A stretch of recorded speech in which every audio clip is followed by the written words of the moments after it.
Walking out of the hospital, I was a blur. My life had been turned upside down, or inside out, as I felt now, by a simple DNA test. Right now, I couldn't and wouldn't go home. I needed to think. So I headed to a bar near the hospital and ordered a large Bloody Mary. For once, I really needed that drink badly. The bar was empty, so I took my drink, sat down at a separate table, and started thinking. My life as I had envisioned it was now over. I'm not one to put off an urgent matter, but I wanted to think and make sure all my future actions were reasonable before I went home. I'm Bob. I am 42 years old and have been married to Nancy for 15 years. Nancy is a year younger than me, and we have two beautiful little girls, 11-year-old Andrea and 8-year-old Kimberly. Until an hour ago, our life was simple, a little predictable, but full of love and wonderful moments. That changed dramatically. Of course, I didn't want to lose the girls, but if it came to that, well, in the long run, when my plan comes to fruition, it would probably be better for them. Instead of a messy marriage full of resentment and mistrust, it would be better to just break it off and start over. I arrived home and Nancy's Lexus was already parked in the driveway. As expected, the kids weren't home and I was able to talk to my wife right away. I'm not an actor, but I managed to hide my true feelings and even put a smile on my face. Upon returning from work, Nancy was in the kitchen. Since I was the school principal and she worked as an accountant, we both had regular schedules and we always shared the daily chores of the household. It was her day to make dinner, and she barely looked at me when I kissed her on the cheek.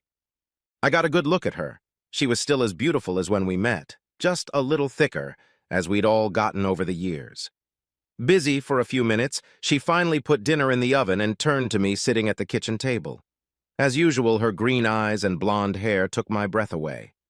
I am considered a handsome man, about 6 feet tall and 180 pounds, and Nancy has always been a very bright and attractive woman. She raised her eyebrows, looking at me, and a questioning look met my smile. Something sweet? Or funny? I stood up and hugged her. As I looked down at her, I realized that my height and looks were one of the reasons she let me into her life. My hug was followed by a gentle, probing kiss that gained momentum and turned into a hungry French kiss. I interrupted. "I love you so much it hurts," I said, and then continued kissing. Her body pressed against mine. Nancy responded to my caresses with all her beautiful curves. This time, she finally broke the kiss and looked at me questioningly. "What's going on with you? I'm not complaining, but the kids will be back soon, so we'd better cool down a bit." The way her hips rubbed against me didn't quite confirm what she was saying. She was standing with her back against the kitchen table. "You're warming me up too much to cool down, sweetheart." I pulled her head to me and continued kissing her while my right hand caressed her breasts. I broke the kiss again. "The kids aren't due back until 30 minutes from now, and there's one thing I really want right now, and that's you." "Okay, but let's make it quick." We continued kissing and slept together. We finally broke apart and straightened up. "Honey, that was great quickie sex. What's gotten into you?" "Okay, now it's the moment of truth." "Well, I have some very good news. You know how much I love my girls, but I've always wished I had a boy, too?" Yes," she replied, completely confused. "Well, I'm going to be a boy's father soon," I said. Nancy was stunned. "What? I don't understand. What are you talking about, a boy? I'm not pregnant." "Not with you, but I'm going to be a boy's father in 5 months if nothing goes wrong. God forbid," I said, forcing myself to smile. Well, the force of a powerful slap wiped the smile away. It was expected, but it still hurt a lot. "But honey, I love you. It was just an accident. It was just sex." I argued with her, but to no avail. Over the next few hours, Nancy experienced a range of emotions, from devastation at the betrayal to anger and rage. The girls were sent straight to their bedroom while Nancy poured out her frustration and anger. Soon I packed my suitcase and left the house, never to return. The following week I was served with divorce papers. The motive for the divorce was infidelity. In our state, that counts for a lot. I was only granted a few hours of visitation with the girls each week. I got a lot of calls from Nancy who needed to vent her emotions. She was hurting, in a lot of pain. I never had an answer to her recurring question. "Why did you do this to me?" "To us." All my pleas to put it behind me and carry on as before were met with a wall of anger and total rejection. I was a bastard and she would give me to the cleaners. 4 months later, we finally made it to court. My attorney did contest her proposed unequal division of assets, as well as the proposed custody of the children. The judge began to ponder the motive. He asked if I was contesting the charge of infidelity. My attorney was not at all surprised when I said that not only was I not contesting the motive of infidelity, but I was providing data to substantiate it. Both the wife's lawyer and the judge were caught off guard. Do you realize, sir, that as far as your infidelity is concerned, the plaintiff has presented no evidence, and if I rule on this divorce with evidentiary infidelity, it will directly affect what my judgment will be. The 50-50 division of assets that you requested would be impossible to accomplish, the judge explained. May I approach, Your Honor? My attorney asked.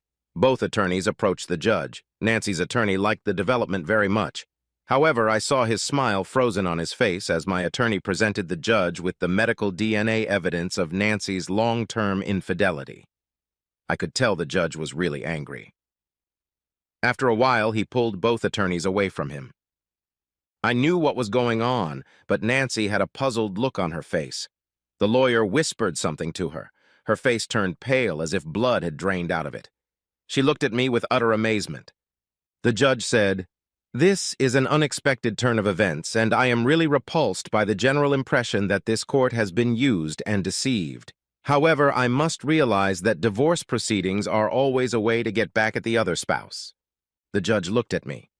"You have played a dangerous game of perjury, and without this subsequent confession, it could have cost you dearly. Would you take a moment to explain?" Your Honor, when I found out that neither of my 2 children were mine, as DNA testing confirmed, but had the same father, it meant that my wife had cheated on me throughout the marriage. I am guilty of wishing that she had also gone through all the pain and sorrow that her behavior caused me, I began to say. She can now take comfort in knowing that every bit of emotion she has felt over the past few months is typical of me as well. Never mind that her emotions were not based on facts. I should also note that all of my requests to put my confession behind me were flatly rejected by her. At least I didn't lie by omission as she has done for the past 12 years. I love our 2 children deeply, and I wanted her to accept my offer to put it all behind me. I was willing to try to forgive her for the sake of the children. For 4 months, she had many chances to avoid this mess and save our marriage. She didn't. The assets were split in 2, and the judge also ruled to split custody of our 2 angels. A few months later, after finding out who the father was, I also won a lawsuit against Nancy's boss, who awarded me over $200,000 in past child support and other costs because DNA evidence showed he was the father. Then, after testimony from some of Nancy's co-workers and managers who knew about her long-term affair with her boss, my attorney sued their company for a much larger amount. A payout was eventually agreed upon of about $450,000 for me after attorney's fees. Just to be clear, I love these 2 girls very much and want them to continue to be a part of my future.